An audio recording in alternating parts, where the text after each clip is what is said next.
The other year, looking through a newspaper of sound principles, but whose staff will persist in casting anchors and going to sea on a ship, I came across an article upon the season's yachting. And behold, it was a good article. To a man who had but little to do with pleasure sailing, though all sailing is a pleasure, and certainly nothing whatever with racing in open waters, the writer's strictures upon the handicapping of yachts were just intelligible, and no more. And I do not pretend to any interest in the enumeration of the great races of that year. As to the 52-foot linear raters praised so much by the writer, I am warmed up by his approval of their performances.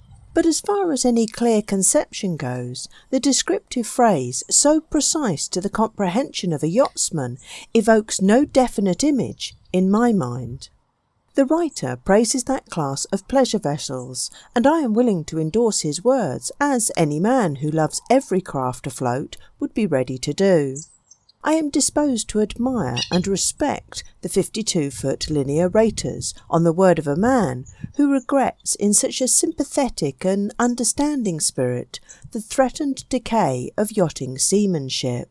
Of course, yacht racing is an organised pastime, a function of social idleness ministering to the vanity of certain wealthy inhabitants of these isles, nearly as much as to their inborn love of the sea. But the writer of the article in question goes on to point out, with insight and justice, that for a great number of people, 20,000 I think he says, it is a means of livelihood, that it is, in his own words, an industry. Now the moral side of an industry, productive or unproductive, the redeeming and ideal aspect of this breadwinning is the attainment and preservation of the highest possible skill on the part of the craftsman. Such skill, the skill of technique, is more than honesty, it is something wider, embracing honesty and grace and rule in an elevated and clear sentiment, not altogether utilitarian, which may be called the honour of labour. It is made up of accumulated tradition, kept alive by individual pride, rendered exact by professional opinion, and, like the higher arts, it is spurred on and sustained by discriminating praise. This is why the attainment of proficiency, the pushing of your skill with attention to the most delicate shades of excellence, is a matter of vital concern. Efficiency of a practically flawless kind may be reached naturally in the struggle for bread. But there is something beyond, a higher point, a subtle and unmistakable touch of love and pride beyond mere skill. Almost an inspiration which gives to all work that finish which is almost art, which is art. As men of scrupulous honour set up a high standard of public conscience above the dead level of an honest community, so men of that skill which passes into art by ceaseless striving raise the dead level of correct practice in the crafts of land and sea. The conditions fostering the growth of that supreme, alive excellence, as well as in work as in play, ought to be preserved with the most careful regard, lest the industry or the game should perish of an insidious and inward decay. Therefore I have read with profound regret in that article upon the yachting season of a certain year, that the seamanship on board racing yachts is not now what it used to be only a few, very few years ago. For that was the gist of the article, written evidently by a man who not only knows, but understands.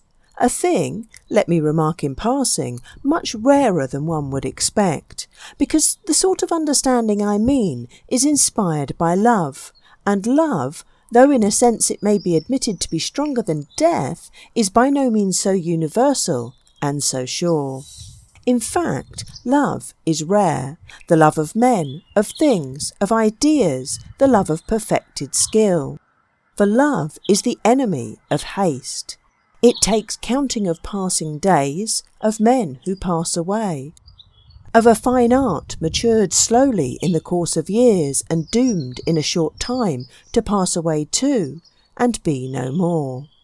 Love and regret go hand in hand in this world of changes, swifter than the shifting of the clouds reflected in the mirror of the sea. To penalise a yacht in proportion to the fineness of her performance is unfair to the craft and to her men. It is unfair to the perfection of her form and to the skill of her servants, for we men are, in fact, the servants of our creations. We remain in everlasting bondage to the productions of our brain and to the work of our hands. A man is born to serve his time on this earth, and there is something fine in the service being given on other grounds than that of utility. The bondage of art is very exacting, and as the writer of the article which started this train of thought says with lovable warmth, the sailing of yachts is a fine art. His contention is that racing, without time allowances for anything else but tonnage, that is, for size, has fostered the fine art of sailing to the pitch of perfection.